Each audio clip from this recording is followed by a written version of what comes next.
শিয়ালদাহের দিকে যাওয়ার পথে দুর্ঘটনার কবলে কাঞ্চনজঙ্ঘা এক্সপ্রেস।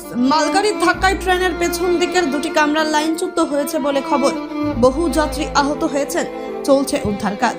রেল জানিয়েছে 8 জনের মৃত্যুর খবর মিলেছে। মৃতের সংখ্যা আরও বাড়তে পারে। আহত 30 জনের বেশি। এর মধ্যে রয়েছেন মালগাড়ির চালক এবং অ্যাসিস্ট্যান্ট লোকো পাইলট। মৃত্যু হয়েছে কাঞ্চনজঙ্ঘা এক্সপ্রেসের গার্ডে।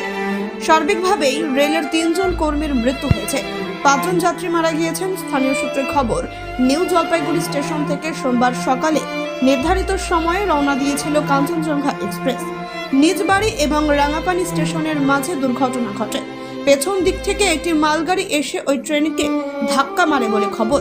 সংঘর্ষের তীব্রতায় কাঞ্চনজঙ্ঘা এক্সপ্রেসের পেছন দিক থেকে পরপর দুটি কামরার লাইনচ্যুত হয়ে পাশে ছিটকে পড়ে।